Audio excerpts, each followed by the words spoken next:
Good evening, good evening, good evening. From the Channel 9 studio, this is Sport Chat with Mr. 33. I am he, Mr. 33. And as we start this night off, heading into the weekend, we're going to recap what happened tonight on it's Friday Night SmackDown. Wow, almost messed that whole thing up, right?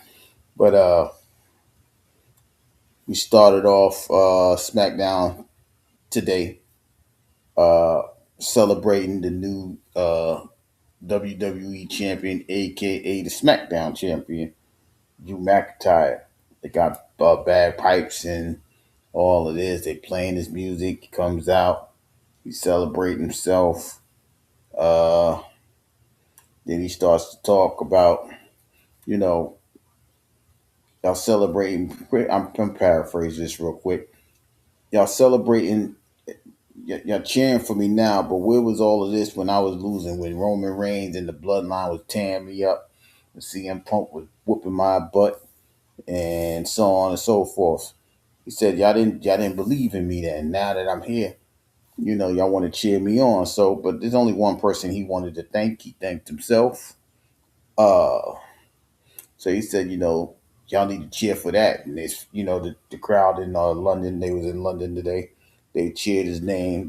Thank you, Drew, thank you, Drew. And then after that, Randy Orton comes out because he heard voices in his head, and he said, yo, let's just cut to the chase. I'm not here to give you no congratulations. I don't like you. I told you I'm coming for this belt, and you know, let's just get down to that, right? And as soon as Drew was going to respond, Jacob Fatu music hits, and he comes down to the ring. Atmosphere, what's going on, Chef?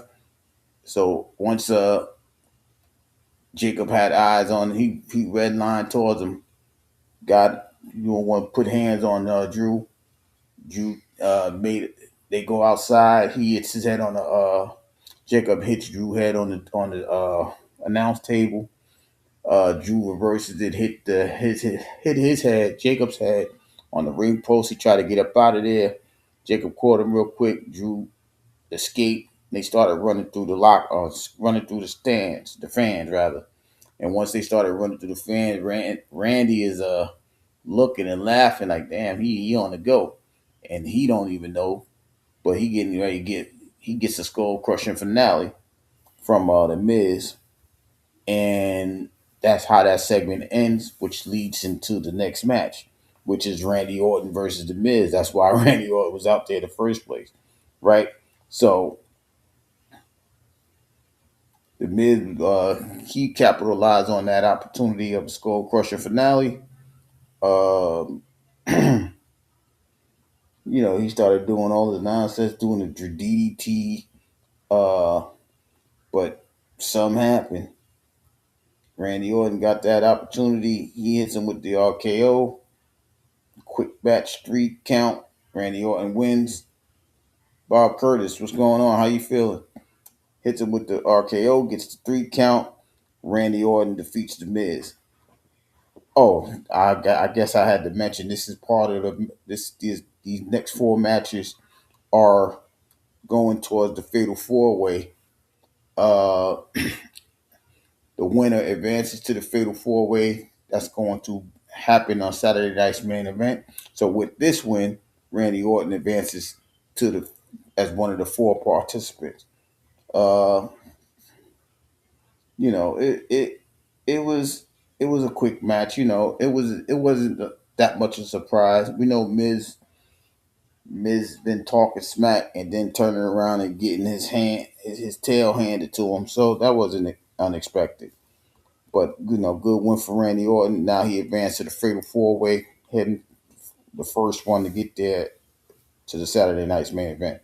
The next match was Charlotte and Miss Bliss versus Julia and Kiana James.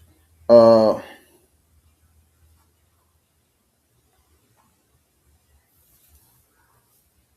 this match started off. How did this match start off?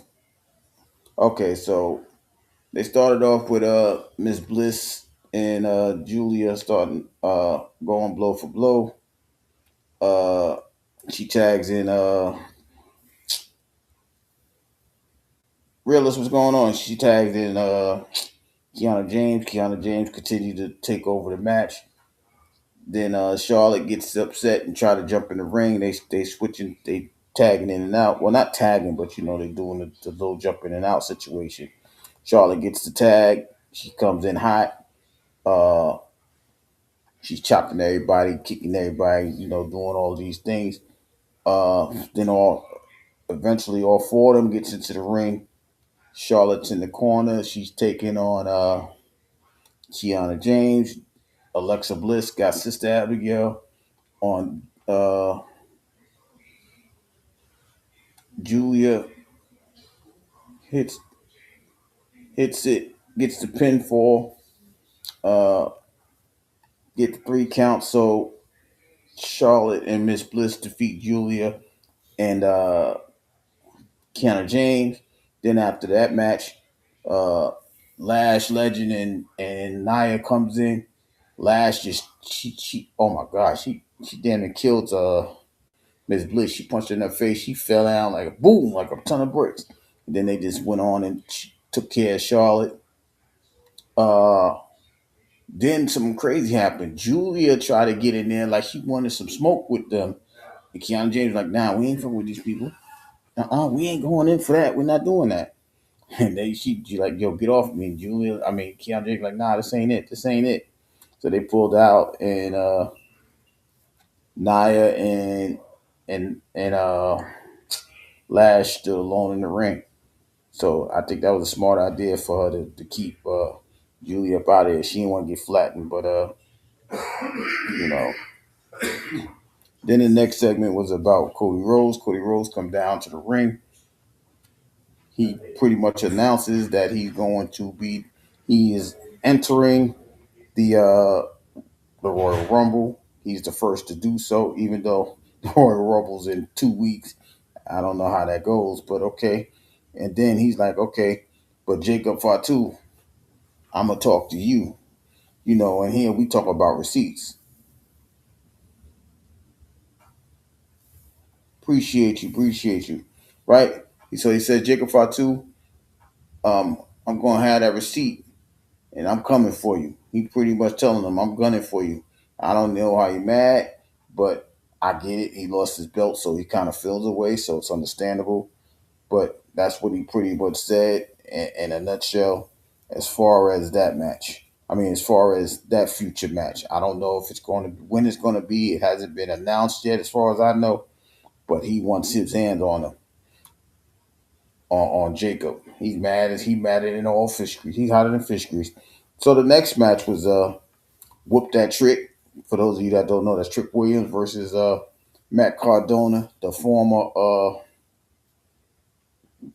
excuse me, what was his name for? Whatever his name was before. It'll pop in my head when I'm talking about him. Anyway, uh Zack Ryder. See, I told y'all, bear with me, right? Um so Trick locked up with him. He broke the lock. Then as he breaks the lock, he get his little snuff job on him, get a little cheap shot, gets the advantage. Uh, then Matt Cardona puts him in the corner, starts whooping on him. Uh, then Trick gets the upper hand, starts talking trash, and then handling like he really handled Matt Cardona. He's really punishing this dude to death, right? Uh, then we see Trick hit him with the trick shot, and then Zack Ryder goes down. Trick pins him, gets the 3 count, advances into the next round. As this match was also part of the Fatal 4 Way, and Trick William advances over Zack Ryder, which was it was in this match it was really about Trick showing off his strength and power. Uh, Matt Cardona had a small opportunity to match up with it. He wasn't able to. Trick took advantage of that, got the pinfall. So big win for Trick Williams as he advanced to. He's the second participant to advance into the Fatal Four Way for Saturday night's main event, which is kind of cool. Yeah, but here's the funny part, real is he's not Zack Ryder no more. He's Matt Cardona. He said he's going to shed that name, but he's doing the same thing. So I don't know why he shed his name.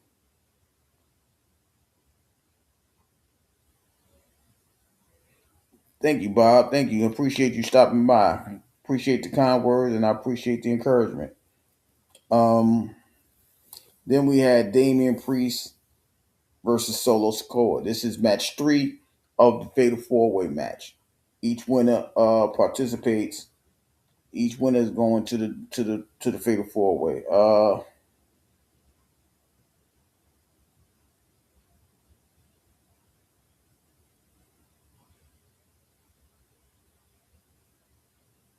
Before this happened, right? What happened in this match?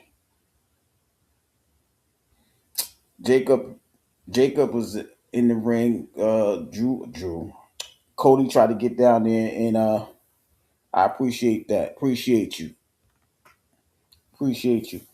So Cody and Jacob is going. You know they throwing they fighting or whatever. Security comes down. Uh,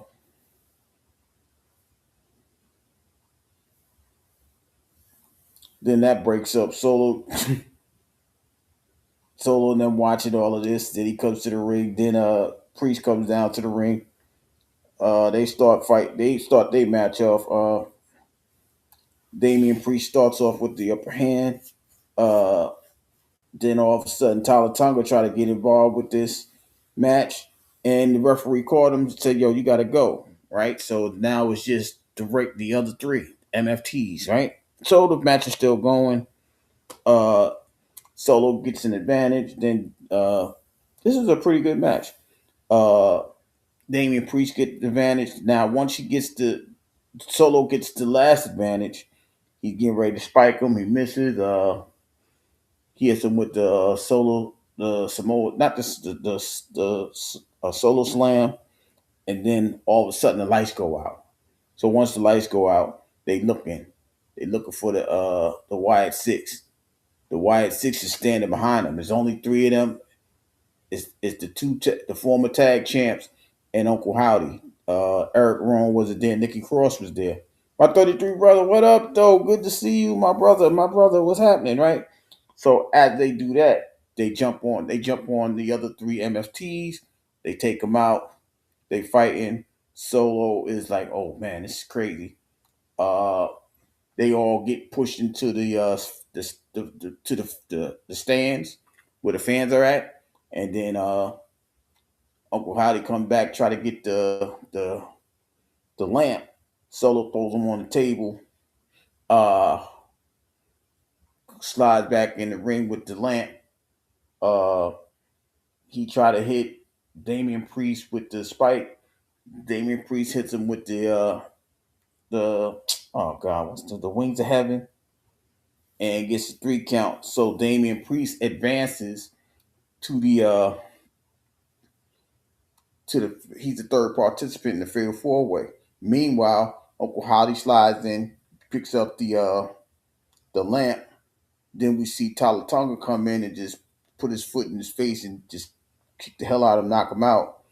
And then now we see Tyler Tonga pull up, take Solo back in the locker room with the lamp.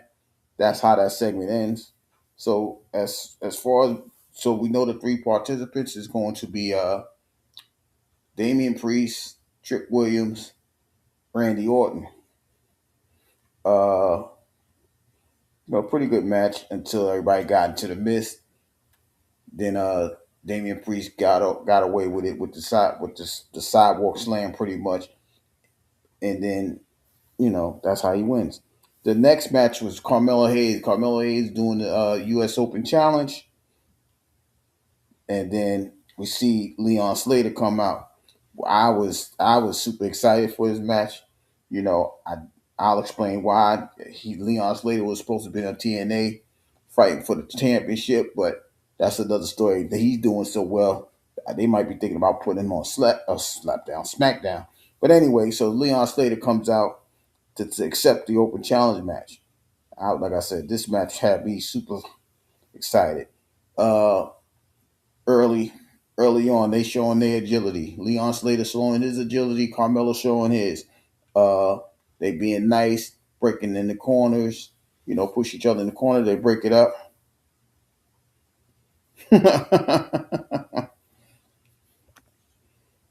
uh, then you know, they showing their agilities, jumping over each other and whooping to the rope, jumping over each other, doing things like that. One of the times, Mello hurts his knee. Leon Slater gives him grace. He's like, "Yo, what's up? You good?" He's like, "Yeah, let's keep going." Then they keep tussling. Then Leon Slater showed his agility when Carmelo went out the ring. He jumped over the rope, landed on Carmelo perfectly. Uh, Carmelo, because he's injured, he's trying to take his time, get out of there. Appreciate you, Bob. And then after that, we still seeing the high flying of Leon Slater. He jumped one of the things he did. He jumped over the corner buckle. He jumped over all of that and landed on Mello, and he landed perfectly. Mello, that was like the move of the night. So everybody's getting excited. Melo's trying to get his advantage back. He hits him with he hits him with his can't miss. Leon Slater jumped up. I thought the match was over. Nah, they still had more to do. They still fighting. Coming up the turnbuckle in the corner. Leon Slater getting ready to do a superplex.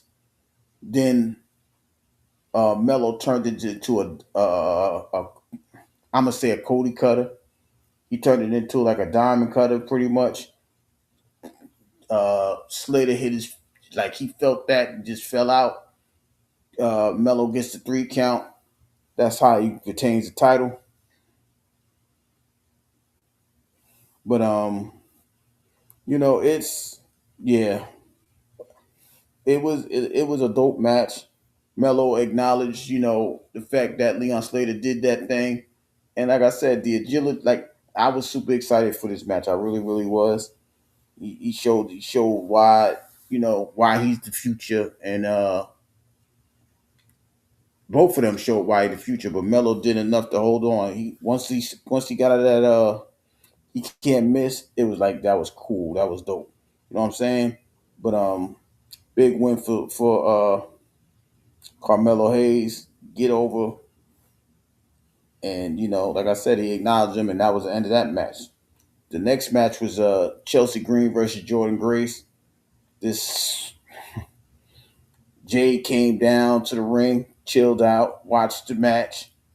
Uh, Chelsea Green started off the match thinking she could match power with Jordan Grace. This stupid. She slapping Jordan Grace, and Jordan Grace looking at her like, "Are you done yet?" And then she slapped her. Uh,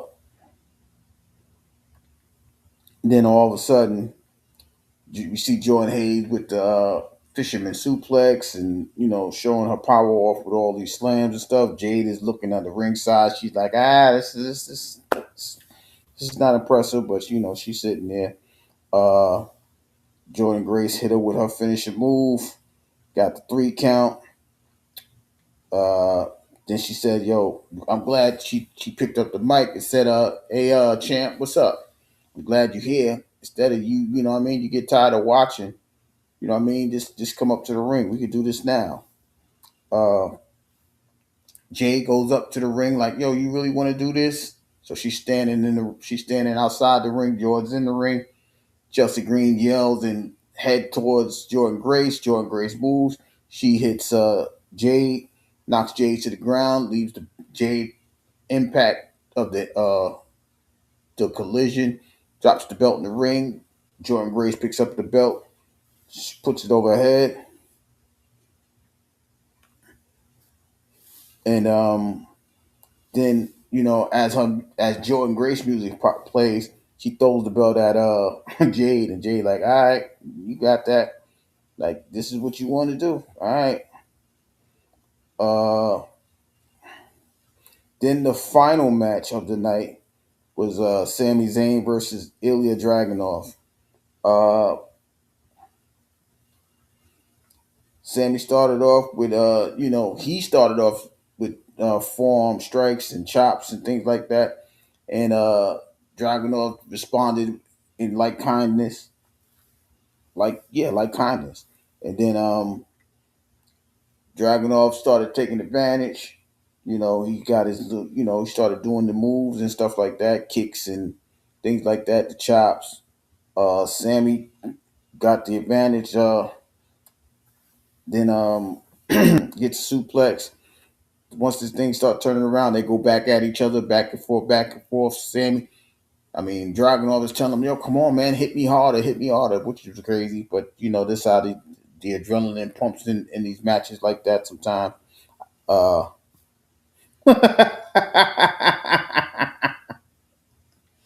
this dude. But as we get towards the end of the match, Dragunov try to hit him with his finishing move, but Sammy put his knee up. Sammy hits him with a halula kick. Uh, Goes down. He gets he pins Dragunov. Dragunov gets defeated with the 3 count. So Sami Zayn is the final participant in the Fatal 4 Way that will be happening next Saturday at main event. But after the match, Trick came back and put his hands on him real quick. Then he hit him with the trick shot and left Sammy on the mat. That's how it ends. That's how SmackDown ends tonight, or this afternoon, or today, however you want to perceive it. That's how SmackDown ends. SmackDown ends as Trick Williams stands over Sami Zayn, talking about this is my time, and it goes off air. So, uh, personally, like I said, the match of the night for me was Mello and Slater.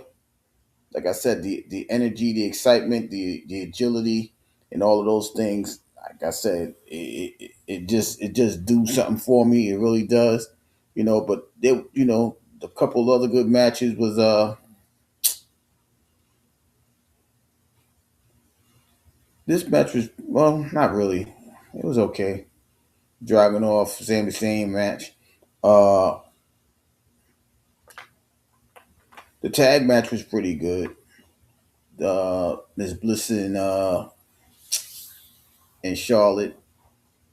That match was pretty good until Nia came out there and just put beats on them. But Julia is trying to really show herself to be up there with the girls. Um, but at the end of the day, they setting up Saturday night main event. So that's the Fatal Four. We don't know the Fatal 4 Way is the Fatal 4 Way. The other match is going to be Roxanne and I think it's Roxanne and Liv versus Io and Rhea for the belt. That's the only 2 matches that we have so far. Uh, we'll have to stay tuned Monday to figure out if there's going to be any more matches from Raw.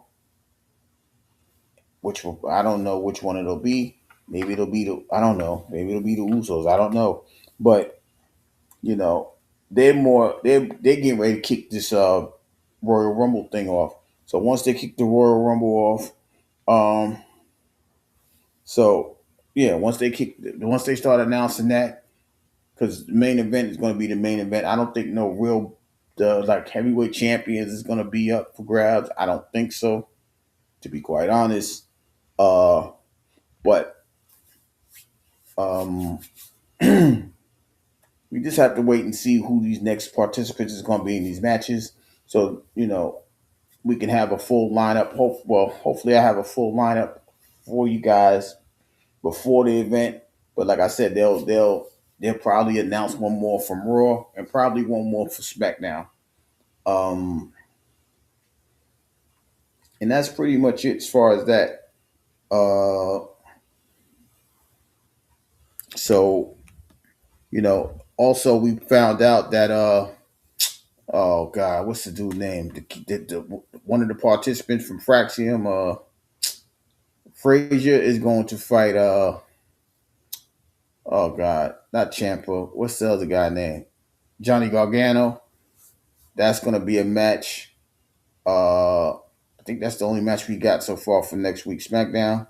But uh, we're waiting to see what's going on with the Cody and Sammy, Cody and Jacob situation. We know that uh, Drew is just gonna be waiting to see who wins this at that match. The winner of the main event match is going to be facing Drew McIntyre at Royal Rumble. That'll be for the heavyweight championship. I don't know if anybody, whoever's going to win, will they be able to join the Royal Rumble? I did see that before, but I don't know if they're going to do that this year.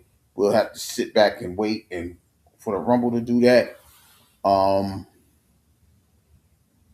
and I guess we're going to see. Well, they haven't said nothing for the men's side of the heavyweight championship this Monday, though. We know that Finn Balor is going to be fighting Punk for the belt, and I think Becky Lynch is going to fight Maxine Dupree on Monday night.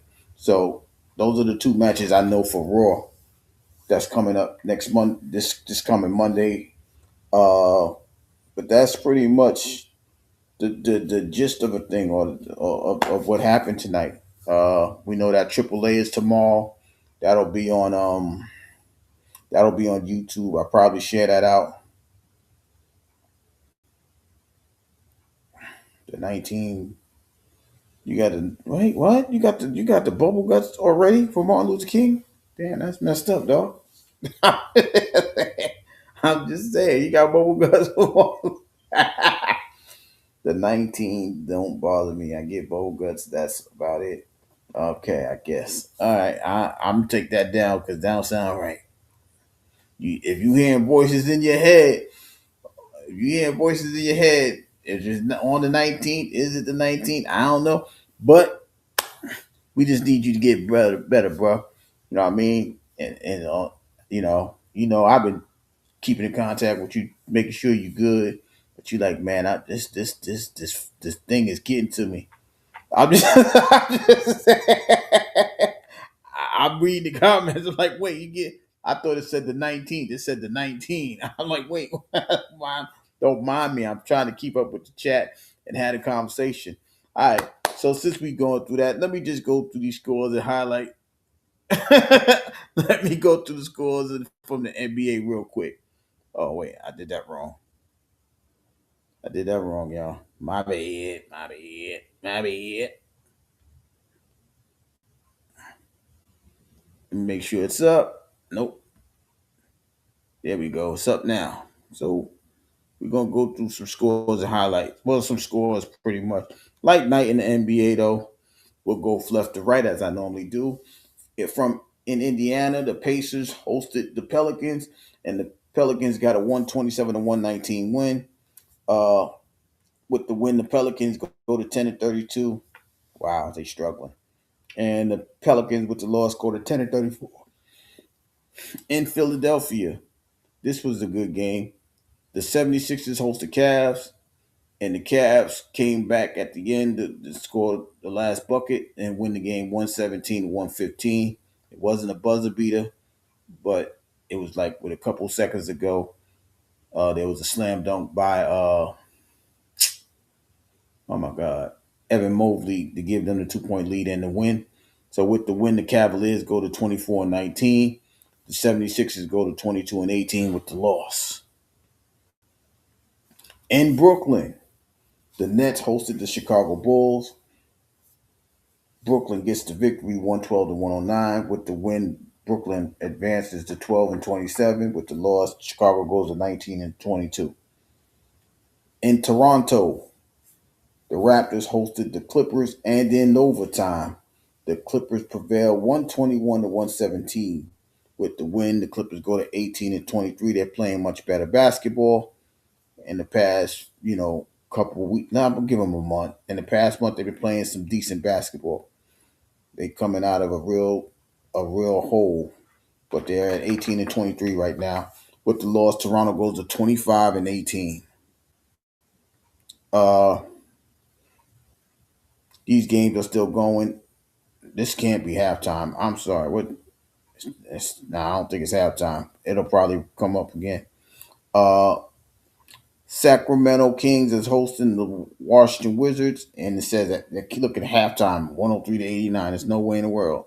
I'm gonna click on it because it's gonna fix itself. Thank you. In the fourth quarter, it's one. It's 103-89. The Clippers. The Clippers. The Kings are ahead, 103-89, with 10:25 in the fourth. I'm like, ain't no way in the world these two teams are scoring that many points at the half, and there's no way. That's what I'm like. They tripping.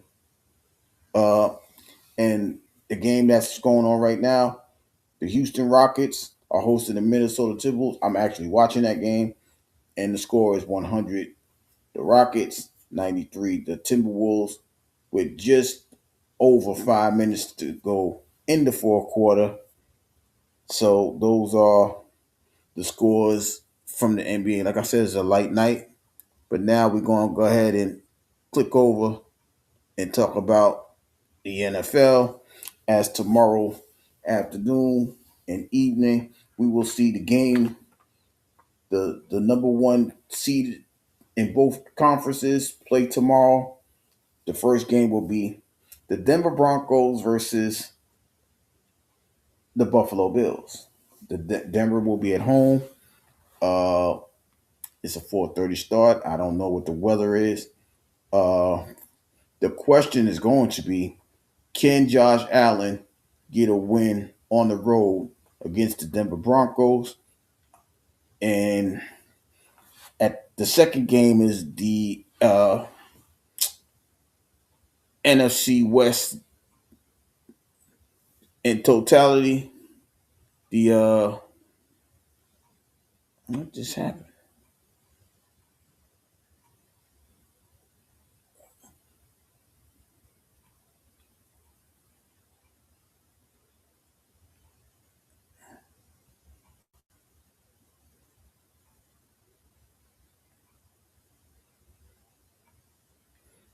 The Seattle Seahawks will be hosting the San Francisco 49ers. Now, we just seen this game a few weeks ago. Seattle did get the victory 13-3. Will this happen again? I don't know. I'm going to say this. I'm going to say one of these number one seeds may be losing, right? I just don't know which one. I'm not going to lie to you. And don't mind me because I'm on my high horse because I picked such a great uh wild card weekend. I believe I got them all. I know I got them all correct. I even got one with the actual score. So you can't. I'm feeling myself. I ain't gonna lie to you. I'm feeling myself. I clipped it. I made it a short and everything. So I ain't gonna lie to y'all. I'm feeling myself. The Royal Rumble is January 34th. It'll be like, damn. You see, I'm tripping. January 31st. So it's gonna be 1 week after the main event, which makes no sense to me. But hey, that's what they're doing. Was there any more trades? What do you mean, in the NBA? In the NBA or the NFL? What do you mean? Come back to me. But I'm truly trying to see if I'm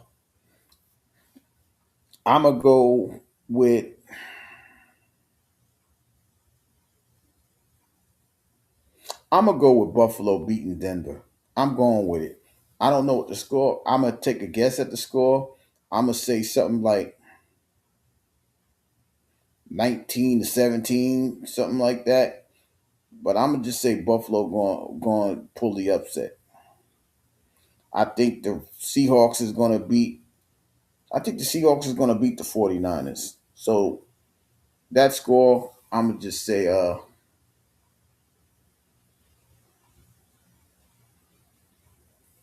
I don't know, 23-21. Seahawks. 23-21 Seahawks. Sunday games is going to be the 2-5s, the 2-5 games.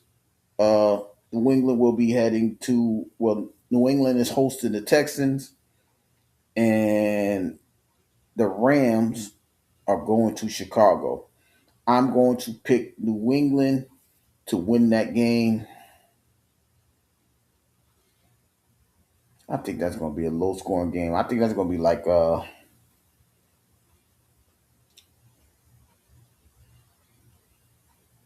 17-13. I'm going to pick New England 17, the Texans 13. Will I be surprised if the Texans actually do come and win? Not really, but I'm just going to go with the Patriots because I think the Patriots and the Bills will meet in the conference game. And I'm going to go with the upset. I'm going to pick the Rams over Chicago. I know it's going to be cold and it's going to be 6:30 and Chicago going to be cold, but Matthew Stafford has played in the cold before, so I can see this game being like a a a, a 21-17 game.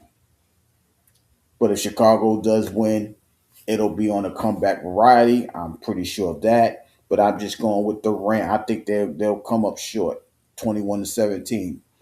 If the Bears do win, they may win 24-21.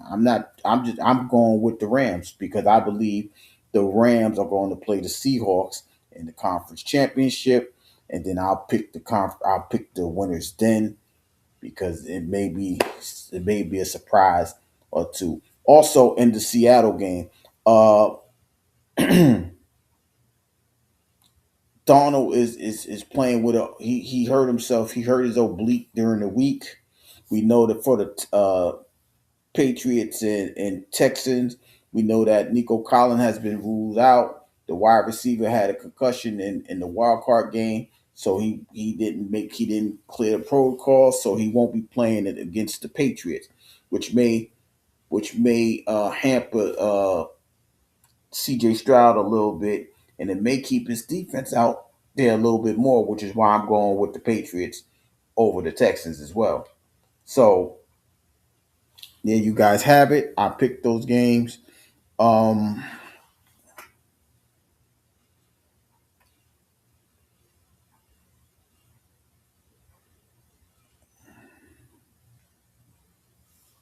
no Ravens, no KC. Mm, yeah, that's what everybody's saying. Um, Josh, but you know what's so funny about this, right? There's just gonna be some great players that ain't never gonna even get to the Super Bowl, right? A lot of great players we know never even made the Super Bowl. You know what I'm saying, right? Let's just figure out some names. Who's great that didn't make the Super Bowl in the past, not now. We know Dan Marino made one. We know Elway made a few, won it. Damn, what McNabb made the Super Bowl. He's not. They don't consider him great. Um, it's just certain people that's not gonna make it. Like they ain't gonna make the Super Bowl. I'm trying to think of some great players that like Adrian Peterson. He never made the Super Bowl. I'm just gonna use recent people. Barry Sanders. Uh,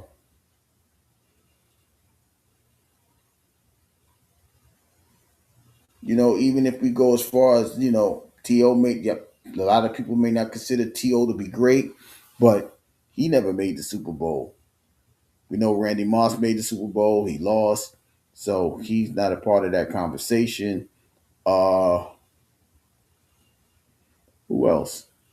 Like I said, there's so many different people that's been Pro Bowlers and superstars that I can't just name it off the top of my head, right? But they ain't make the Super Bowl.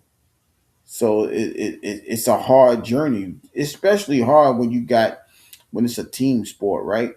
Everybody don't have a team like you know the Kansas City Chiefs. Everybody don't have a Andy Reid coaching them. Everybody don't have a Patrick Mahomes quarterback. You know what I mean?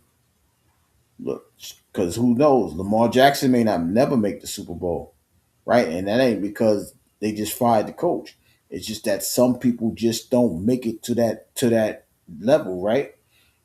You know, even though Joe Burrow made it before Lamar Jackson, some people it just not won't just make it to the Super Bowl, right? As much as Michael Vick was running around going to NFC conference championships and things like that, he never made it over that hump. He never got to that Super Bowl. Uh, you know, it's like I said, it's quite a few people that didn't make the Super Bowl that you know consider to be top tier, top notch. But everybody don't make it to this thing. It's a team game, and that's a difficult thing. Uh, I'm trying to figure out some more people, but you know, because just imagine, right? If if Matthew if Matthew Stafford loses to Sam Darnold and Sam Darnold goes to the Super Bowl, is he considered great? No, there's a lot of people. It's a lot of non top tier people that go to this thing, right? We see Trent Dilfer win the Super Bowl. They didn't never consider Doug Williams to be great, but he won. Uh, Russell Wilson, they didn't consider him great. That's why they upset when he threw the ball against the Patriots, right? That type of situation. Uh, it's like I said, it's just a lot of people that just don't make it to that thing because there's other teams in the way. Like you know, anybody that played on the Cowboys for the past 30 years, even if they was or wasn't a Pro Bowl, they ain't make it. You know what I'm saying? And they had all good coaches. So it's definitely hard to get to that level. There's no dispute. There's no, you know what I mean? It's just hard, right? And we see people going back to back. We see the Eagles even went twice this decade. We see the Chiefs go a few times this decade, right? We see in the same we see the 49ers went once, you know what I mean? They trying to get back there again. So it's definitely a different scenery, right? So it's got to be this this NFL is different, right? Whether it's you know whether it's some people think they got the scripts and all this other stuff. I just see them playing. Like I said, like even this weekend, right? We think a lot of people think the Texans are so hot they can overcome the Patriots, right? I don't think so. But some people feel like that. They got the top notch defense. They're gonna stop Bo Nix. They're gonna confuse them. They're gonna do all of these things.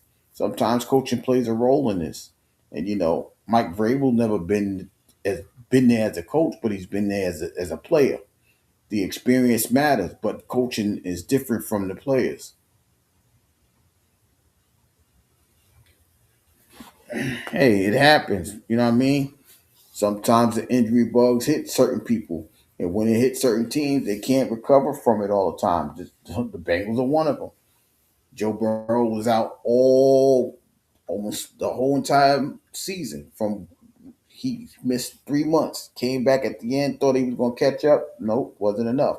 Lamar Jackson, same thing. He was out 6 weeks, came back, tried to do it at the end. They missed they missed the field goal, and now John Harbaugh is out. Right. And speaking of the coaches, we saw this week that John Harbaugh is out as the coach of the Ravens. Now it's being reported that they're finalizing a deal for him to go to the Giants. Right. Which was kind of mind boggling to me because the reports also said he wanted his own GM, but the Giants kept their GM. Um,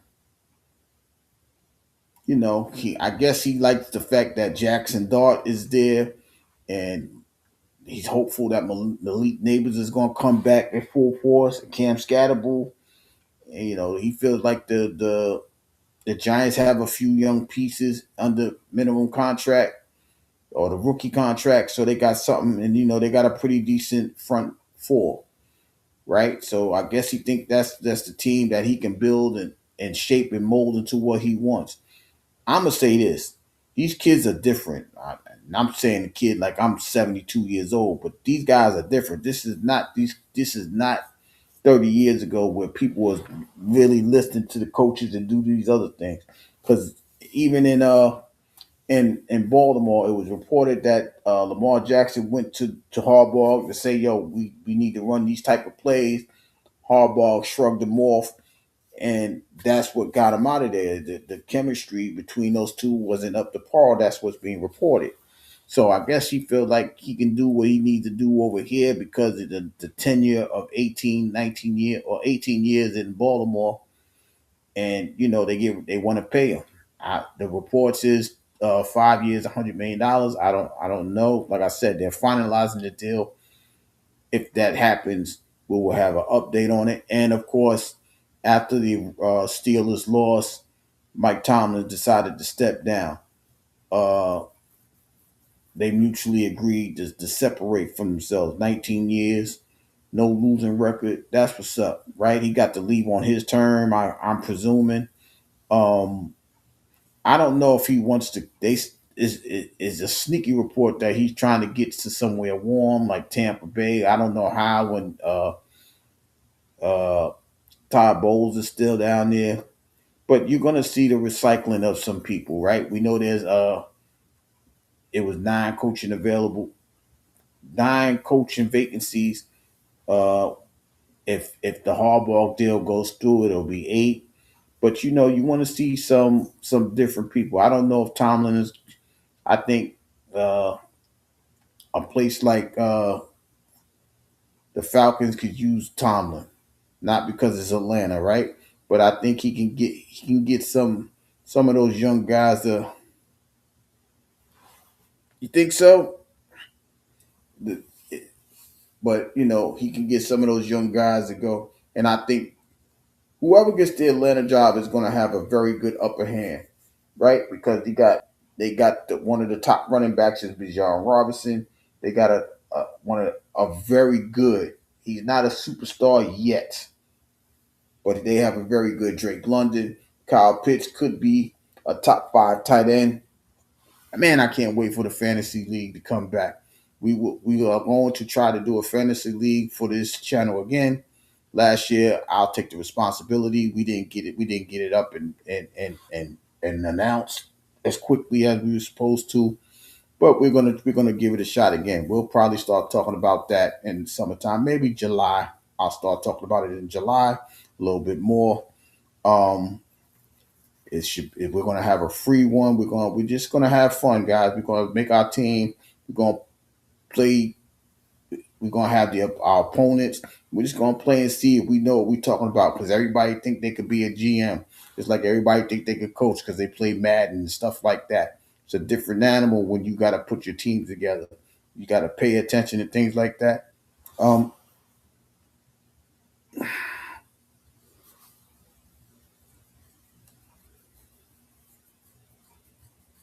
okay, well that's what's up then. But that fire, even with that fire wanting to be a part of. Do you think he gonna be like an analyst?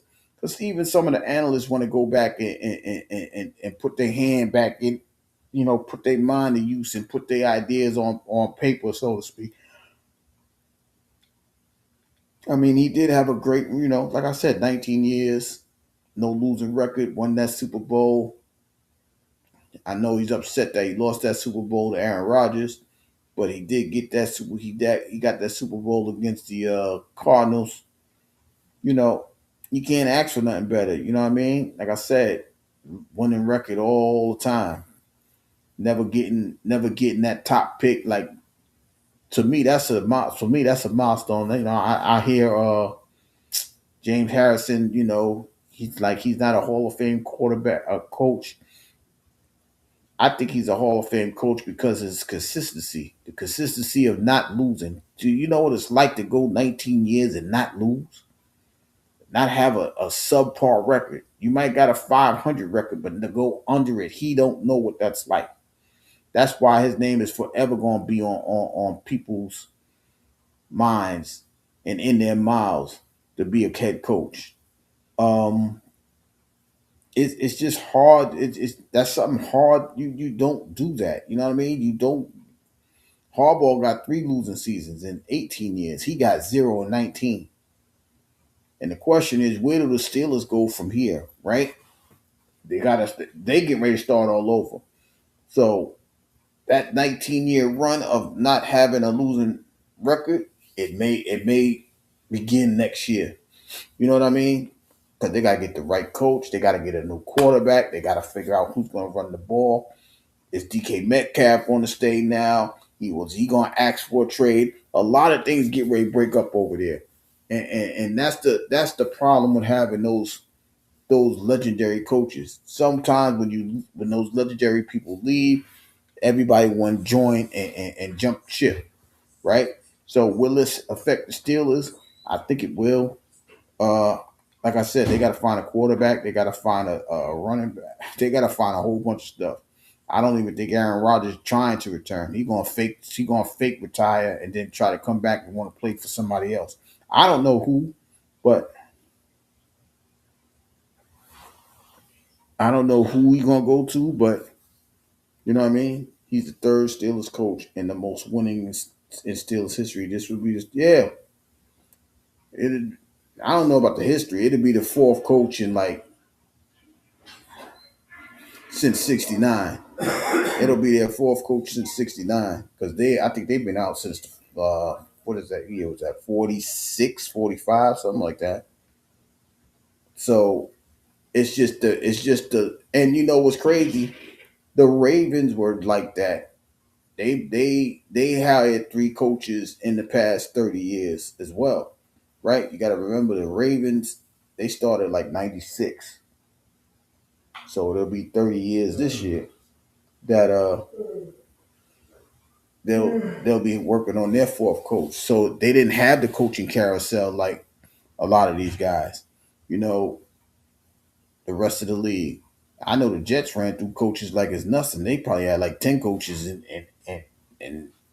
in 20 years. You see what I'm saying? So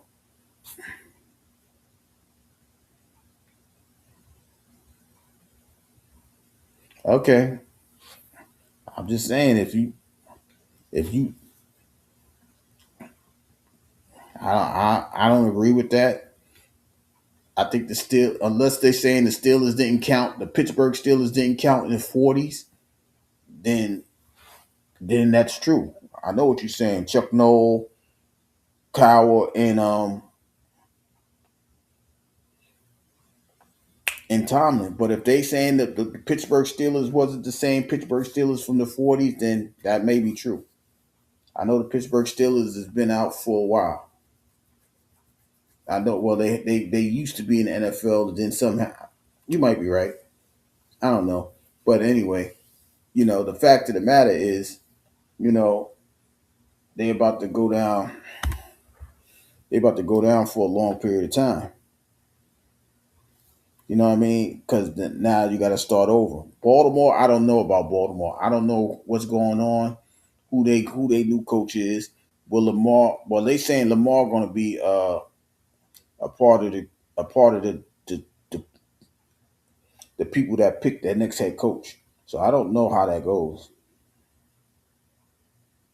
Uh, but it's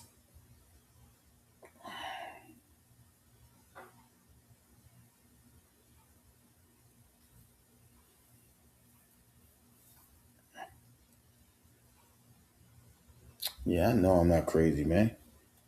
Um, it's it's gonna be hard. Like it's really gonna be hard to really figure out what the next step is with these two teams. So it's but they have to figure out what they want to do, right? Which direction they going to go. Are they going to be an offensive team, the Ravens, or are they going to find a way to put some defensive players on that team? We don't know, right? The next coach is going to figure that out. Or, they got to worry about that thing. We don't have to worry about that. So, you know, but that's why, like I said, we like I'll be sitting there having this conversation. This is why I want to have a fantasy league because we got to do the same thing that they're going to have to do, right? We're going to have to figure out if we picking teams who to play against our opponents. You know what I mean? We got to figure these things out and do the things that we need to do, right? Because everybody think this is easy. Well, just put this guy over here and he'll be great. Team talent doesn't always win you a championship. Teamwork does. Camaraderie do. Working together is what's going to win you championships. And when you get the opportunity to have fun and work together, that's the best time you're going to win a championship, right? Because y'all all understand each other, and you're going to pick up my load. I'm going to pick up your load. I'm going to lighten your load. You're going to lighten my load. That's where the championships come in at, right? We're going to do this. We're going to do that. You know what I mean? Like, that's what happens. Like last year, if you look at the Eagles, Saquon Barkley made it look so easy that listen, y'all give me the ball. We're going to play action pass. We're going to throw it down there to A.J. Brown, and we're going to win. Now that didn't happen, the Eagles may be getting rid of A.J. Brown this year. Who knows, right? They already got rid of their offensive coordinator, right? They got rid of him because they felt he didn't do his job. So now they're going to look for an offensive coordinator. So all of these things is going to pick up, right? While they looking though, we got four games this weekend. Um, there may be some offensive coordinators leaving from these four teams to become new coaches. We don't know, right? I know, some people are looking at the Denver defensive coordinator. Some people are looking at the Texans defensive coordinator. Some people it might even start looking at Seattle's offensive coordinator. All of these things are taking place. So we don't know who's going where. But the fact is, there's going to be some changes. And, right now, if the Giants do go and they finalize that deal with Harbaugh, I don't think they're going to do what everybody else did. I don't think he's going to do what Variable did. I don't think he's going to do what Liam Cohn did. I don't think he's going to do what what's the other dude that won? Was one more dude that won that's playing this weekend. McDonald, is that his name? Mike McDonald? One of these guys. But there's three coaches that's in their first year, and they're going into they're playing this. They played in the playoffs. Two of them are playing this weekend, and one ain't. I know one is the Jacksonville coach. I can't remember who the third coach is, but I don't think Harbaugh is going to do that. I think they'll get a couple more games. They may be 8-9, maybe 7-10, maybe. I don't know. I got to look at their schedule. We do the predictions, the win loss predictions all the way in August. So we got Ben Johnson. That's right. Thank you, Ben Johnson. He's a third one because he's playing. So it's it's not like that, right? Because you may hit, you might miss, right? Because even like Malik Davis is gonna come in the middle of the year. I think Scatterbull's gonna come in the middle of the year because they both got injured like week 5, week 6. I think Scatterbull got injured a little later, like week 9, week 10, right? So they're not gonna just pick up and just do what everybody else did. What happened this year? That's rare. That's not going to happen every year. So it's going to take time to rebuild, right? I might be saying that because I'm hoping the Jets get that type of situation, but they probably won't because they'll probably mess all these damn number one draft picks up, right? That's what they do. When you understand that, you just hope and you wishing, you believing because we don't know. They ain't shown us to know nothing, right? So it's just the expectations may be too high. People think Harbaugh is just gonna come in and just win and have them towards winning the division. I can't see them winning that division. I can't. You know, since the curse is broken, I think the Cowboys could win next season. I think the Commanders could win next season. I don't know who's gonna win, but I just don't believe it's the Giants. If it is, then y'all could say, hey, remember when you said in January it wasn't gonna happen? We'll be having this conversation next year. Like, yo, clip that. And I'll clip it. I can show that I'm wrong. It's okay. You know what I mean? it's a learning lesson, and the Giants are going to be learning a new coach. So I don't think they'll be have a winning record like that. To be quite honest with you, um, so that's just it's gonna be a wild off season, but we still got more games though. We still gonna work towards the Super Bowl. We still got these, like I said, we got these weekends games. I already announced them. I already predicted them. Let's see what happens. Can the 49ers defeat the Rams? I mean the Seahawks? Yeah, they can. Can the Bears keep they winning, their cardiac kid mentality up? Of course they can. It's any given weekend. It's any given weekend that they play. You know, would we like to see? Would we like to see Josh Allen get to the Super Bowl? Yeah, but can he put numbers up against the Broncos? We shall see. Can the Texans keep their situation going against the Seahawks? We'll see. Right? Is Bo Nix going to keep the momentum going with a nice running attack? We shall see. This is what I'm saying. It's a difference. Now you're not playing the New York Jets. Now you're not playing the Las Vegas Raiders. Now you ain't playing the Arizona Cardinals or anybody like that. You're not playing those games. This is not the NFC worst and the AFC worst. You playing top tier teams. It was two upsets as far as records, right? I mean, seedings, right? We see the Bills defeated the AFC South champions. We saw the Rams defeat the NFC South champions.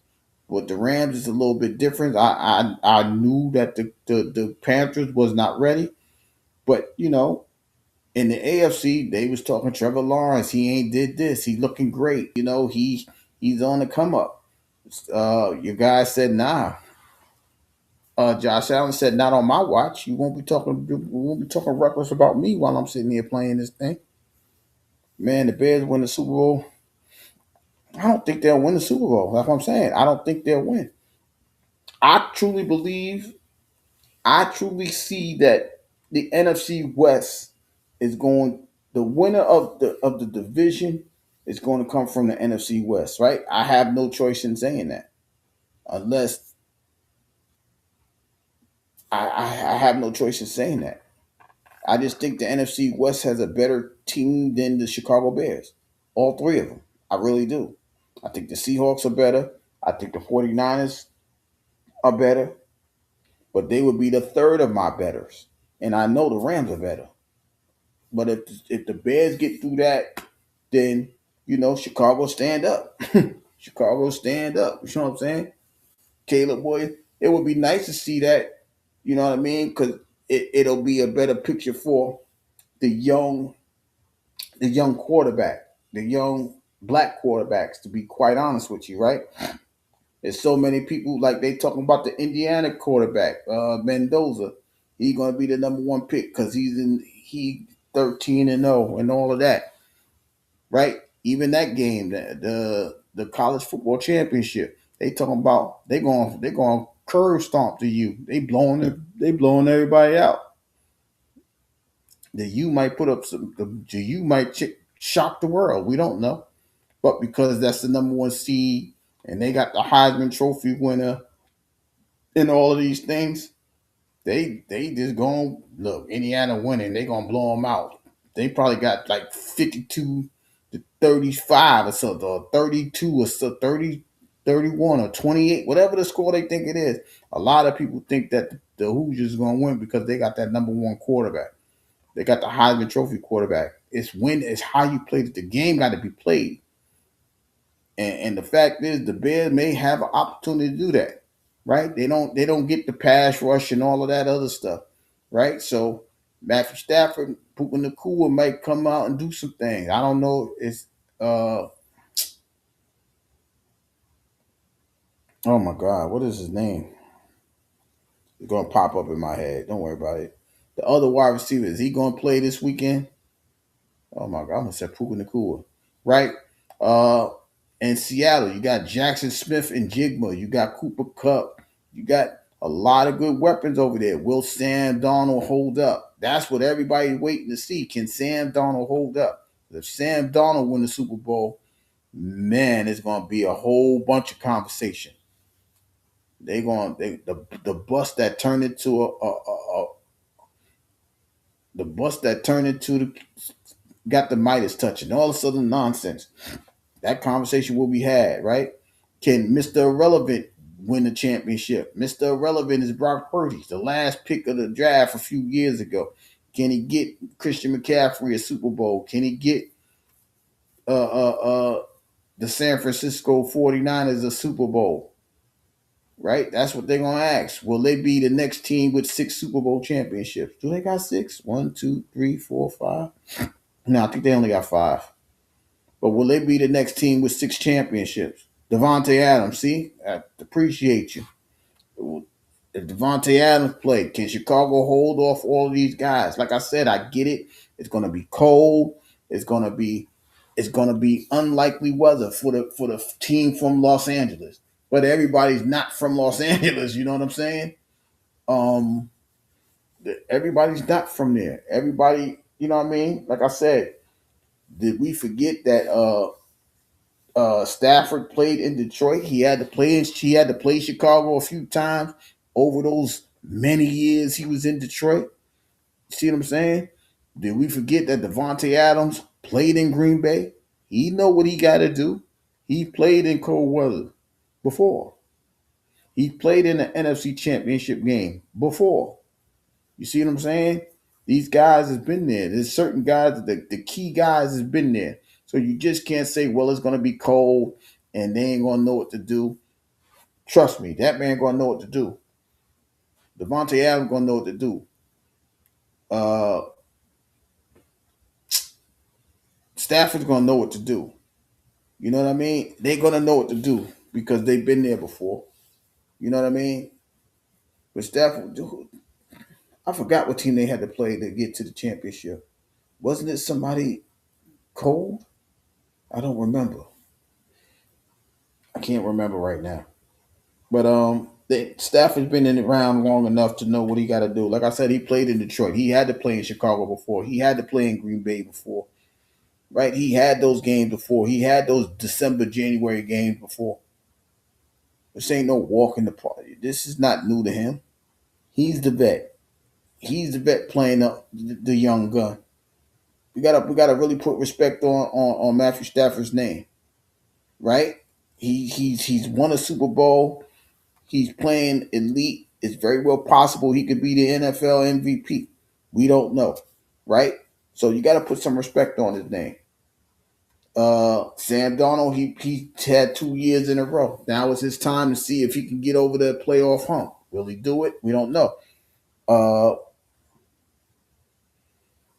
but we're gonna see this weekend. So those are the things that we are looking at heading into the weekend, especially tomorrow. Uh, yeah. Then we got this situation in college basketball. Young kids is being brought off to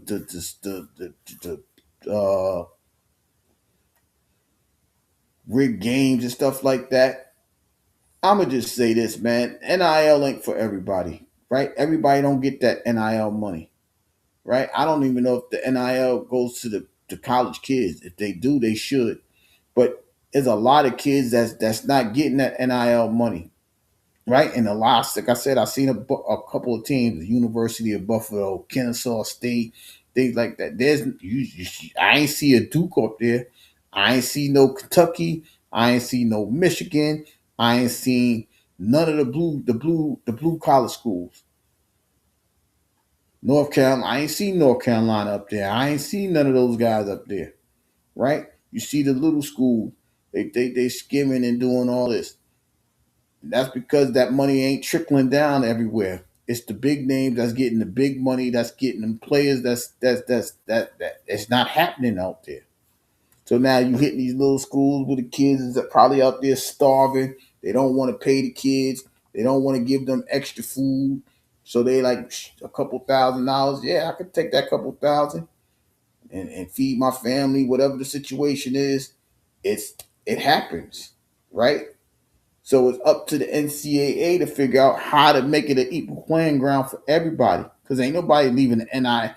Ain't nobody going to Kennesaw State. Ain't nobody going to the University of Buffalo to play basketball. Ain't nobody doing all that. I know people from Buffalo. We ain't going to Buffalo. We'll go to Syracuse before we stay in Buffalo, right? We'll go to Siena. We'll go to one of those type of schools, Canisius. We'll go to one of those uh, local schools in Central New York before we stay in Buffalo. We're not going to Buffalo. If anything, they'll go to Pittsburgh to see if they can get in the ACC and ring a bell or two, right? But they're not just stay. No, because everybody don't get that money like that. So of course, a kid see a couple dollars, they may try it. Yeah, hey, I might throw a game or two. You know what I mean? I might do it, but it's a lot. It's a lot to consider as far as you know what I mean. A couple $1,000. These kids is on straight scholarships. Scholarship ain't feeding you. It'll get you through school, but it ain't feed you in school. It may feed you with books and things like that, classes, but it ain't putting food in that belly. Probably get mad when they dorm mate is going to get some Chick-fil-A or McDonald's or whatever the hell they eating. In Buffalo, they got Wings R Us. Not Wings R Us, but I'm being sarcastic, but that's where the wings started from in Buffalo. So they eating wings, you know, they eating the struggle meal, the ramen noodles type thing. Man, I can get this. I can afford this. This is five for $1, six for $1. May not even be $1 no more. You know what I'm saying? Dollar Tree went up, right? It ain't a Dollar Tree, Dollar General. It ain't just $1. It's $1 plus. You know what I'm saying? So these kids are struggling out here. So the NCAA need to figure this out. So the bookies and all of that don't get in these kids' head and wreck the NCAA tournaments and things like that. If they doing it now, what if Kennesaw State gets into the NCAA tournament? They probably won't now, but you know what I'm saying, what about those little mid majors that was getting those top 12 seeds and things like that? That's going to have an effect on how you guys is picking, how they pick the tournament now, because anybody could get caught now. Anybody could get touched. Excuse me, McNeese State and all of these other schools, they might be getting people under the same thing. They just ain't get caught. Excuse me. You know what I mean? It's going to be rough to overcome that situation because now the eyes and ears are going to be everywhere. The tournament, the field of 68, because now they got four teams trying to get one of the last seeds on Tuesday and Wednesday to play Thursday and Friday to play the number one seeds. You know what I mean? Who's to say it ain't happening there? All right, listen, we're gonna pay $1,000. We're gonna pay you a couple $1,000 to lose, so this other team can make it, so we can figure something out over there. You don't know. That's how far money travels. Money influences a lot of different things, and the fact that these young kids is doing that because they ain't got it, it can happen to anybody. Like I said, it ain't gonna happen to well, I'm not gonna say it ain't gonna happen. It's highly unlikely it won't happen at the big schools, the Dukes, the North Carolinas, maybe Tennessee, Auburn, uh, Gonzaga, all them places. It may not happen there because those are big name basketball schools. So it may not happen there. You know what I mean? Um, two different different scenarios. You might get a team like the University of Delaware that's going to do something crazy like that because nobody goes to Delaware. Nobody goes and you know what I mean? Like you don't know nobody from Delaware that made it. You know what I'm saying? So they might say, you know what?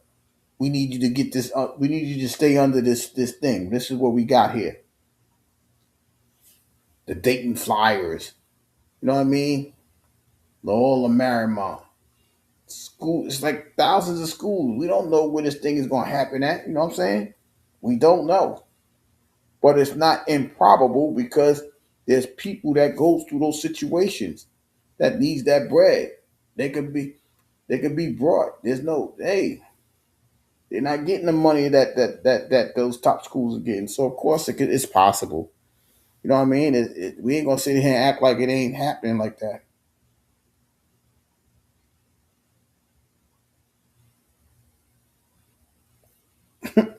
You know what I mean? So it's different. Like I said, it's super different.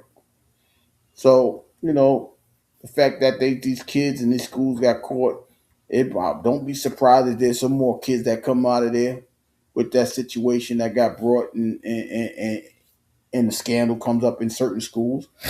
Everybody don't have it. You know what I'm saying? It sucks, but that's just the God honest truth, right? Everybody ain't getting that money. They ain't getting that what is it? The NIL money. I almost said INL.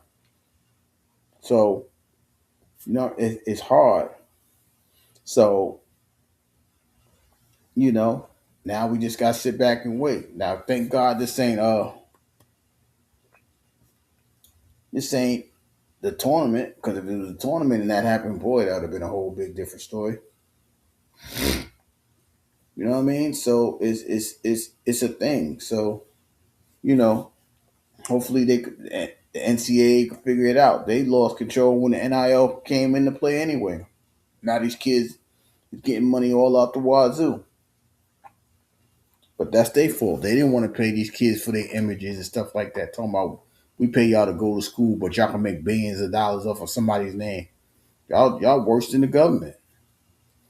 It's bad enough they got their birth certificate under there. Now you telling them they can't use their own they can't use their own selfies and market themselves. That's crazy in itself. It's bad enough you telling an 18-year-old he gotta wait. He had to wait till he was 21 until the rule change came into play. I got the right to go to war, but I don't have the right to earn money. That's how it is in the NFL. I mean, college. I think you got to be 3 years in or 3 years out of high school. But y'all sending 18-year-olds to go to war all the time. They gotta get drafted. It's mandatory. But you telling an 18-year-old he can't go make money to get his mother out the hood or get his family out of the projects. That's absurd in a whole another realm. You see what I'm saying? I got the right to die for the country, but I don't have the right to provide for my family. But that's the regulations that they want. You know what I mean? It's hard, right? And then if somebody goes overseas and come back, y'all gonna say he cheated.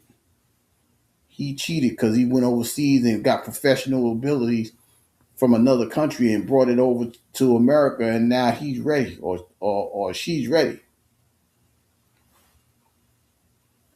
These guys got to get it together. Y'all got to treat these young people as they are young people. You got to understand if they fall on their face because they want to go into the next uh, professional situation, whether it's football, basketball, let them do that. But now y'all get the NCAA unchanged that. They told a college kid he can come back.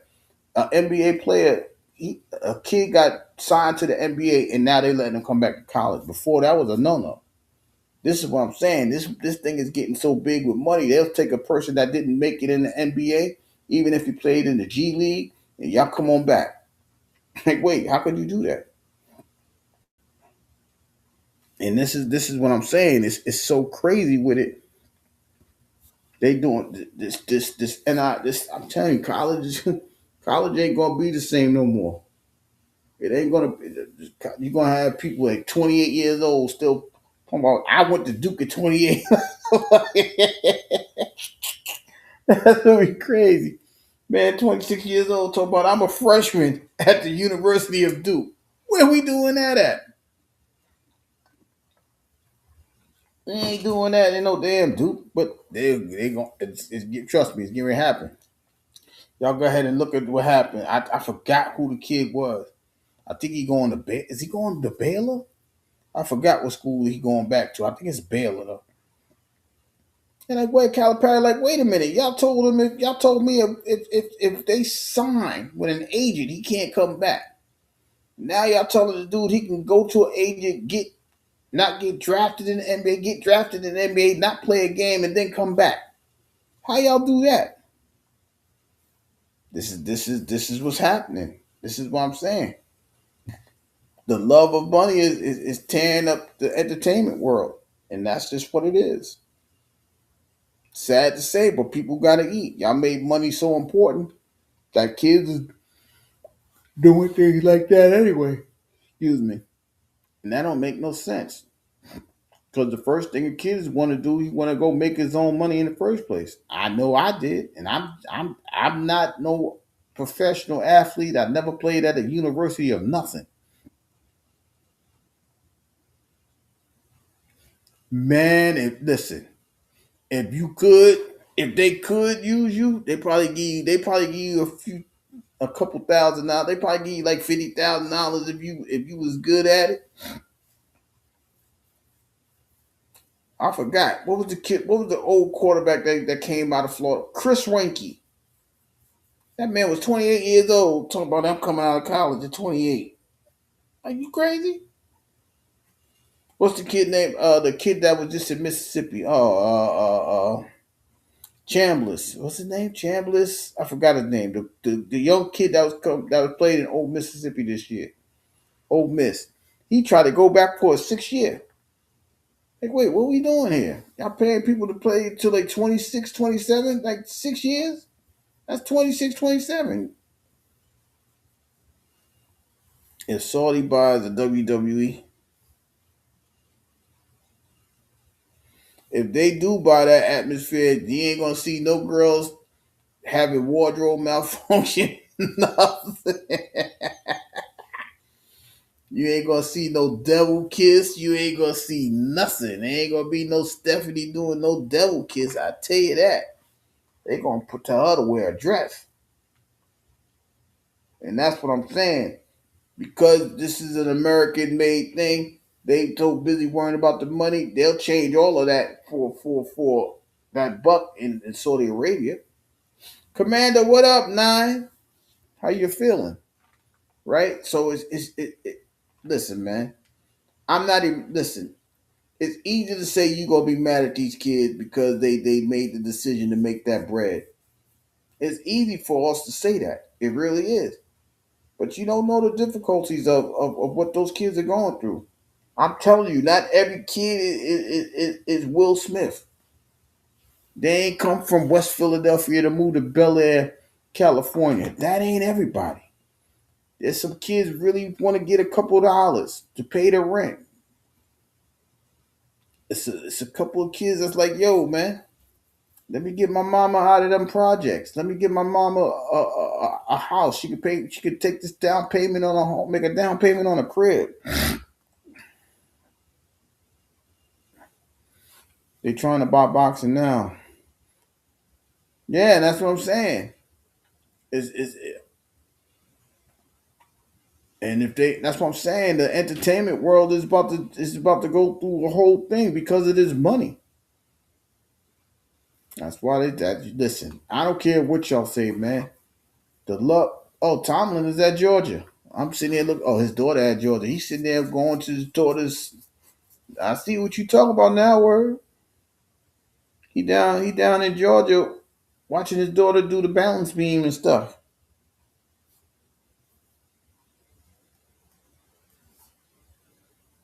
No atmosphere. No, no, no, no, no.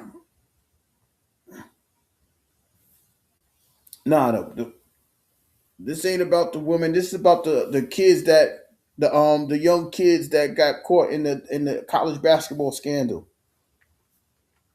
And it was some kids that got caught in like a gambling ring, throwing games and stuff like that.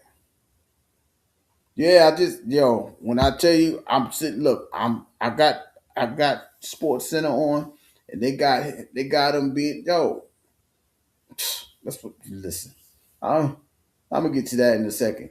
But yeah, atmosphere. I was saying how some of these kids, they getting caught, throwing games and stuff like that. That NIL ain't for everybody. You know what I mean? Like everybody's not getting that money. Everybody's not getting that money.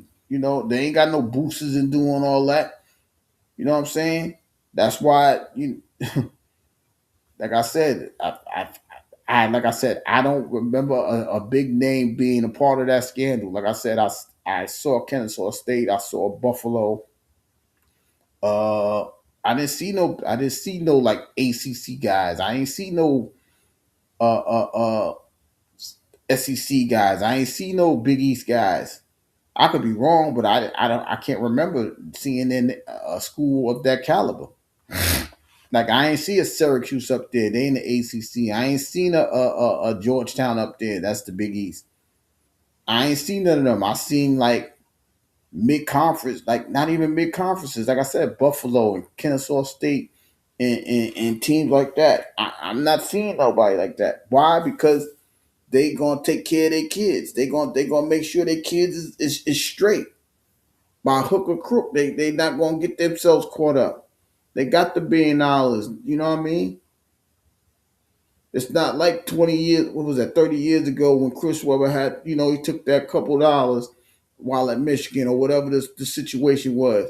And they took down that banner, say Michigan and go to the championship round and things like this ain't that no more. Now the same thing they took those things down, now they're allowing it. But every school is not capable of making that happen. See what I'm saying? Every school ain't making that happen. Because who's to say they wasn't doing that at Michigan State before? You see what I mean? That's the thing. When you a prominent school, you're gonna find a way to get through that. But these little schools ain't gonna do that. Now as far as the WNBA, they're still like I'm watching the Unrivaled. They playing Unrivaled. I think they winning 250,000 if they win the championship in Unrivaled. But this is the girls putting their money together to start their own 3-on-3 league. That's kind of unique. That's kind of dope. They ain't even getting paid like that in the WNBA, but they putting up 250,000 for the winner of that Unrivaled. That's what we supposed to be doing, but hey, we everybody ain't got that state of mind to say let's start our own. Just imagine if LeBron and them started their own little league like that. If just imagine if they say, you know what, Ice Cube, we gonna back you up. We could do this in the summertime. That's for the OGs that ain't playing in the league no more. Ain't worried about the pension. Yeah, I think it's something like that atmosphere. It's like 500,000 max. But the winners of Unrivaled getting 250,000. The whole team. You see what I'm saying? Like that's crazy. And that's what I'm saying. You know, it's you got to be creative. You got to have like-minded people around you in order to do these type of things. And if you don't got it, you're going to struggle like this. And in fairness to the WNBA, they really ain't made no money until recently. You see what I'm saying? The past couple of years. Now everybody gonna say Caitlin Clark and all that. I get all that, but this is like the first time they actually made like positive money. But they didn't put nobody like they didn't put what's her name down there. What's her name? Asia Wilson. Asia Wilson been dominating. She don't get no recognition like that. You see what I'm saying? She's not gonna get that because I guess they feel like she ain't marketable. Never mind, she's a 4-time MVP, a 3-time champion. They not doing that. They going with what's right, was young and cool. And she's kind of cool now. Now they got to build on that. Paige Becker's about to pick up the same load, right? Let me see what they do with what's the kid name from USC? I forgot her name. Let me see what they do with her.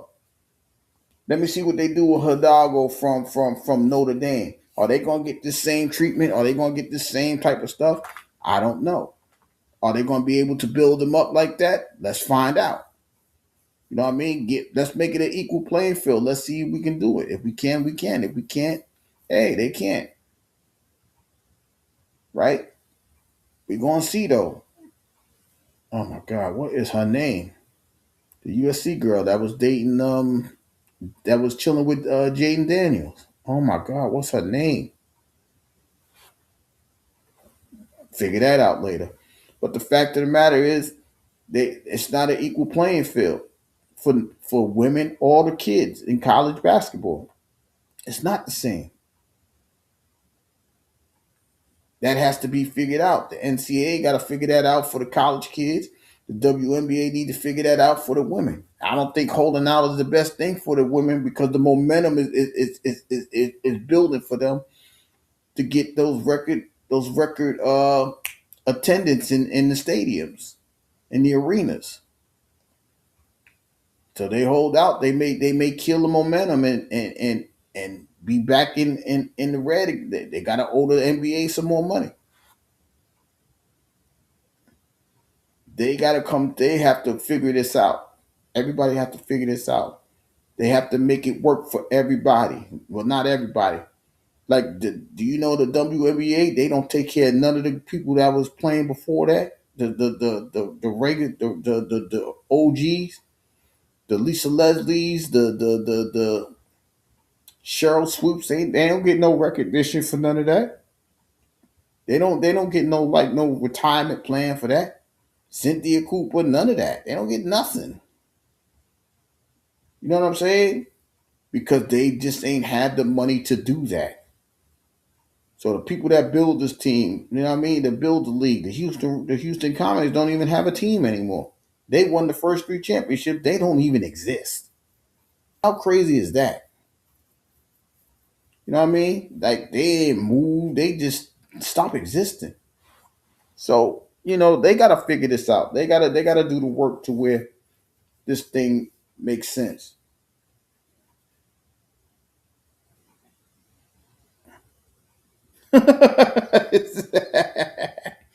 Atmosphere said I was about to start going on dates to WNBA games, but they jacked up tickets,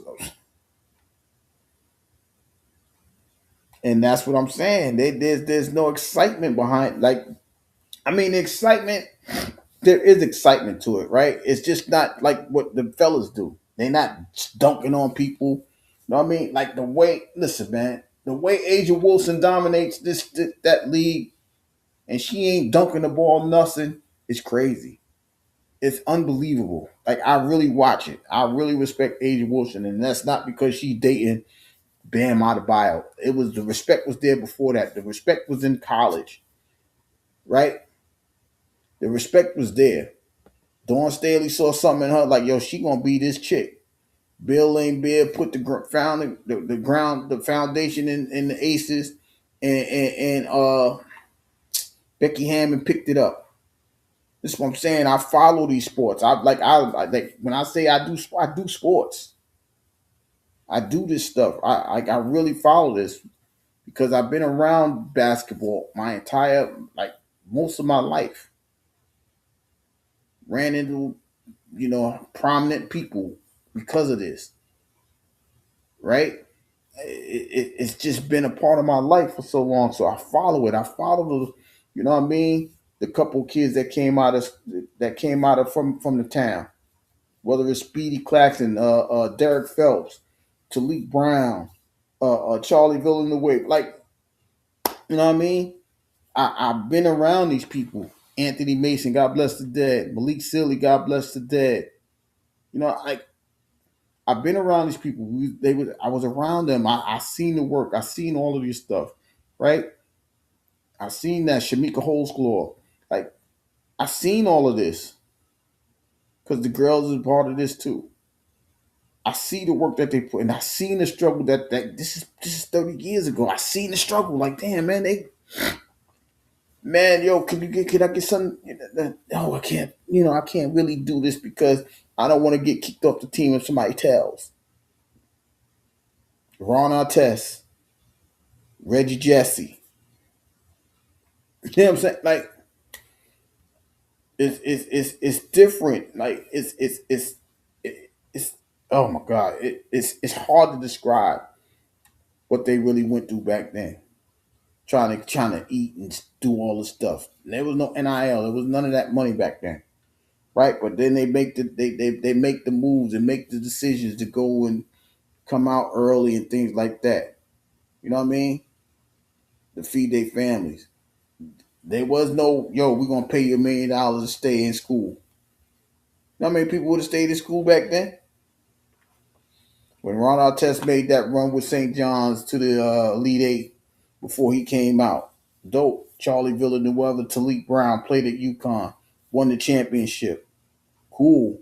And plus some people that didn't make it. Shout out to my guy Antoine Doby. Went overseas. Said I ain't coming to the NBA. The politics is not for me or whatever his decision was. He stayed overseas and made and did what he needed to do over there. This is what I'm saying. When you've been around people like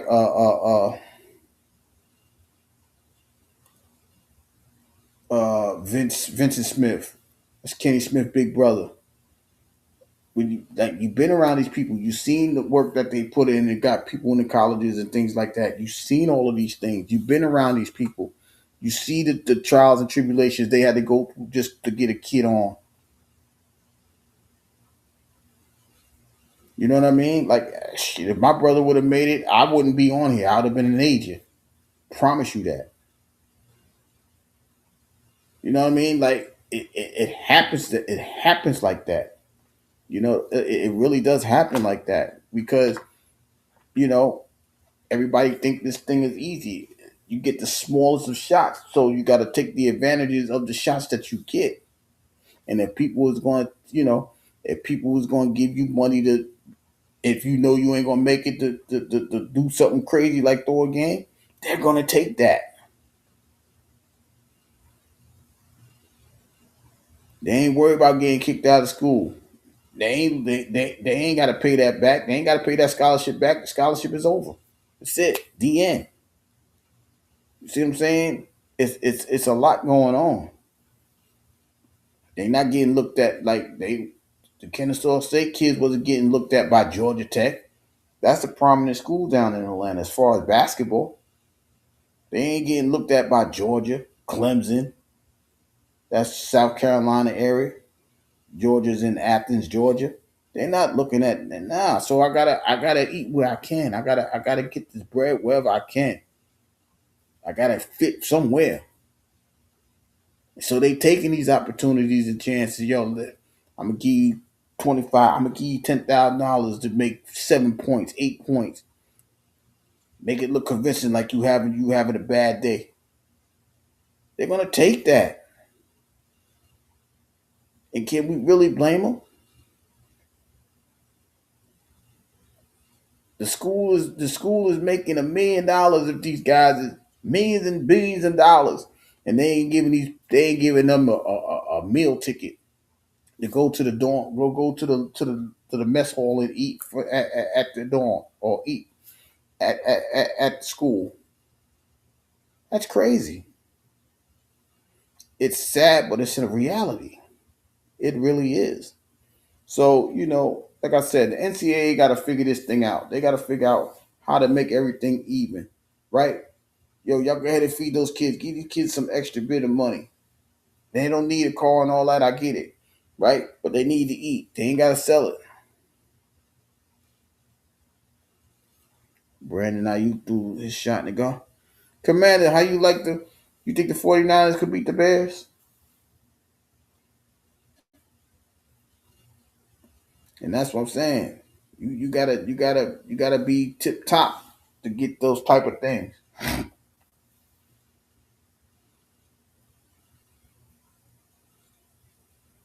Mm. He said I can't say no. It's gonna be a tough game for them, Commander. It really is. I mean, like I said earlier, I know they lost 13-3 a couple weeks ago. I don't think this is the same 49er team, to be quite honest with you. But one of these teams got to make that run to the Super Bowl. Me personally, I'm going with the Bills as being the five that 6 seed to get to the Super Bowl. I really do. I think they have a better shot than the 49ers. You know what I mean? Like it's a tough if it's a tough decision. Yeah, anything is that's what I'm saying. Anything is possible, and probable is not impossible. But they can upset. I'm telling you, if Sam Darnold do what Sam Darnold do, you it's more than a possibility. It can happen, and then they would have to travel. If the Rams win, they would have to travel to the Rams. If Chicago wins, they would travel to Chicago for the NFC Championship. It's possible. I just don't.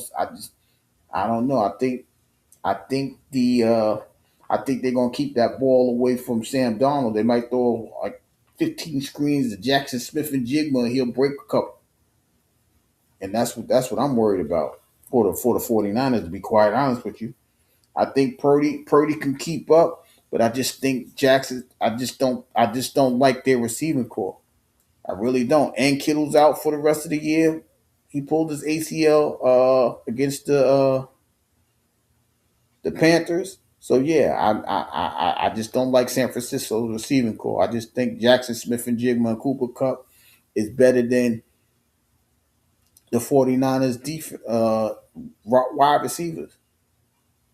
Of course, they got the better running back, no doubt. But then they're gonna have to make him the best wide receiver. He gonna have to throw screens at him and put him outside, get him against linebackers. I don't. But Mike Shanahan can do it, but does he want to do it? You see what I mean? So it's possible. But yeah, it's gonna. Like I said, I think this is gonna be some great games. I think, I, yeah, I forgot what the scores I said. I ain't gonna lie to y'all.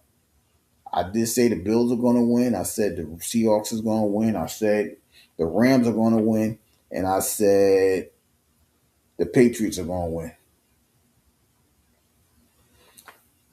I think somebody might got a voodoo doll on the 49ers themselves. They got like they down to their last linebacker.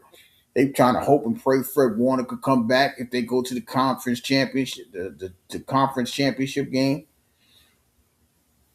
You know what I mean? It's just bad. They just like that team just got bad luck with injuries. Just like in the Super Bowl when what was his name? Was it Greenlaw that got injured running out to the field to get to play defense? And he pulled his ACL coming off the sideline. For me. It started back then. Damn, they ain't got no goddamn luck. And Kansas City came back and won that Super Bowl. That was the Super Bowl that Jimmy G was supposed to win. Oh, pretty Jimmy G. You know what I'm saying? So, it's made it may flip the script. This might be the season of flipping the script. Hey, I wouldn't be surprised. I just don't think, like I said, I don't like the receiving core. I just think the Seahawks got a better receiving core. If that receiving core was on the 49ers all day long, I'm picking the damn 49ers. But Sam Darnold, he got something to prove. So, well, he better prove it, because if he don't, the 49ers going to win. So, hey, it's possible. You know what I mean? So, you know, as I'm wrapping this up tonight, guys, I like I said, we got a whole weekend of wondering who's going to win these next four games to be the final four teams in the NFL. Uh, Basketball's picking up. College basketball's picking up.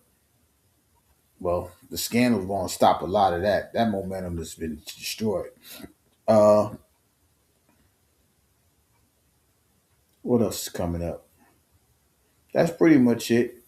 We got Monday. Well, Sunday I'll be back to highlight these games. I'll give scores and stuff like that Saturday, and we'll talk about the 2-5 games on Sunday, and then preview the NFC's championship games throughout the week. But I'll probably start talking a little bit more about basketball because the season is winding down in the NFL. So we'll probably talk about, like I said, probably Sunday, Monday. I'll probably do scores and stats, or scores and stats with the NBA.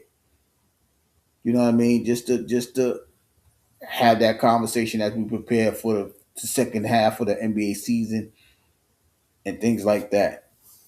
This is crazy. I'm sitting, like I said, I'm still watching the Worldwide Leader. Now they talking about SmackDown on goddamn Sports Center. Excuse my language. That's where you know this is going down. It's going down. You know what I mean?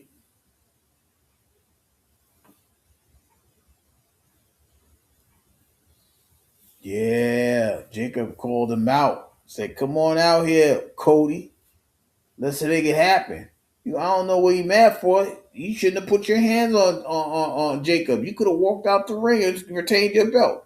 But you want to be so holier than thou. You wanted to put your hands on him. You said, "All right, you go ahead and fight. Let me get this chip and run up out."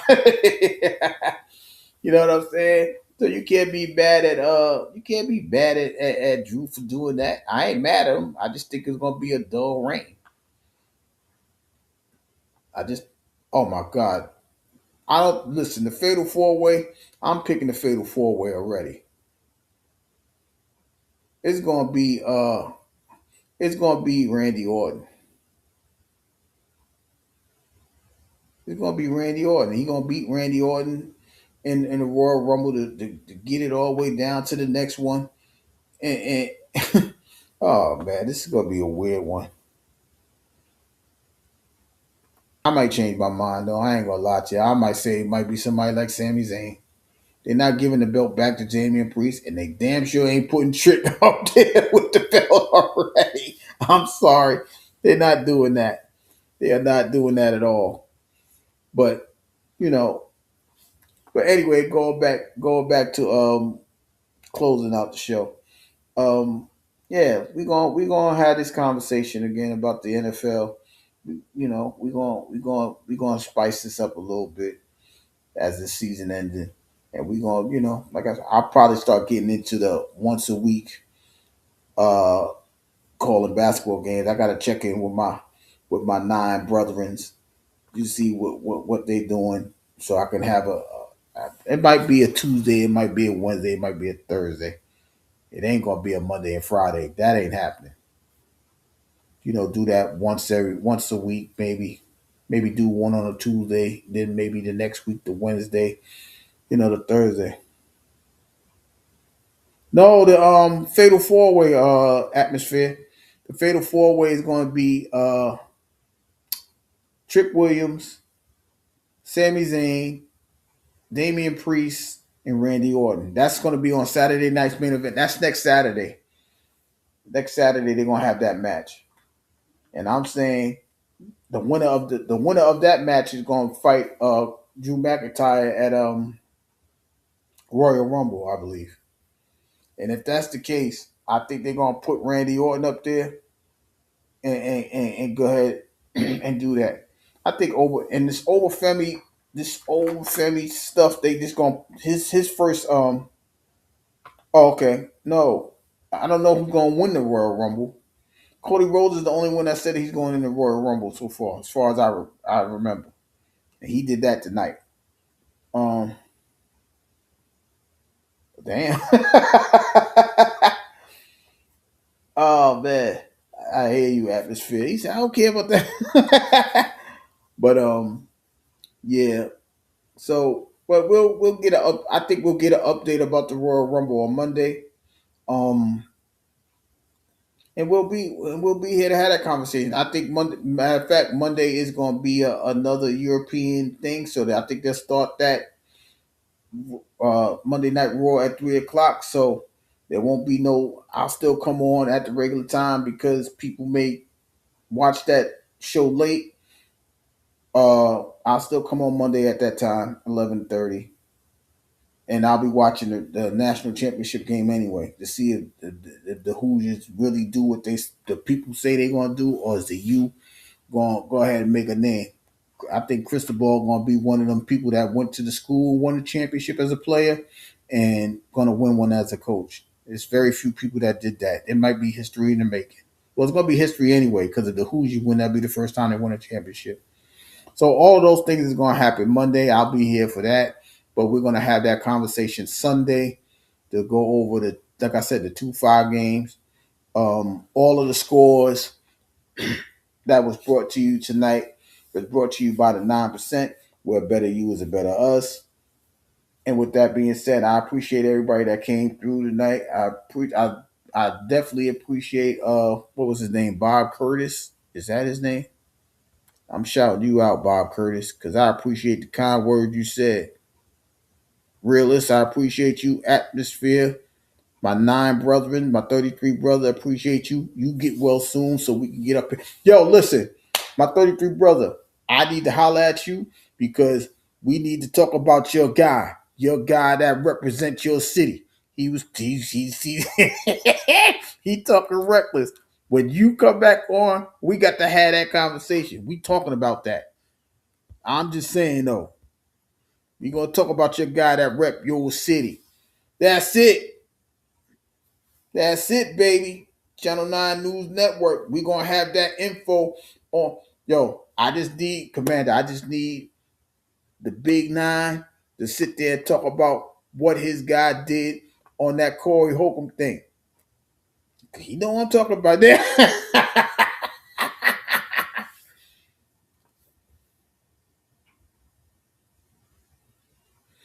Yo, listen, I need you to have that conversation because Anton talking reckless. I want you. We got to do a review or something. We got to do it. We got to do it, dog. We got to do it. But with that being said, y'all, I'm running out of minutes. This is about to end. But from the Channel 9 studio, shout out to everybody. I was supposed to be looking for this man's name. I forgot. Y'all got me. No, man. I'm finding his name. Where he at? Shout out to Realist. Realist was here earlier. I don't know if he took off. Um, Bob Curtis. Shout out to Bob Curtis.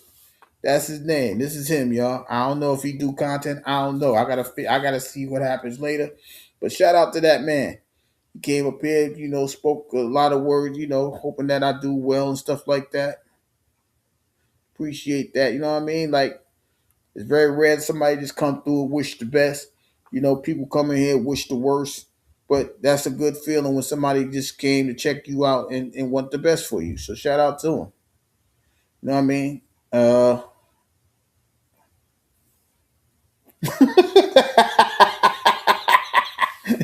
That's not what he said. He put his listen, I'm gonna say this before I go off. Yo, you gotta come back. You gotta come back. I'm running out of minutes. But word, listen, he said he put his fist up. This is what we do. All we do in Detroit is shoot fades. Yo, I'm waiting for you to get. That's why I need you to get well, bro. When you get well, you can have that conversation. We gonna have that conversation. But until my bro, he'll get well soon, y'all. Y'all just wish you get y'all wish for y'all don't pray on him. Pray for him, right? Just tell the God, tell the ancestors, yo, heal my guy. But that's what he said. He said, "Yo, all we do is shoot fades in Detroit." I said, "Yo, it was crazy." But with that being said, y'all, from the Channel 9 studio, from the Channel 9 studio, this is Mr. 33 signing off. I will be back Sunday night to have that conversation about the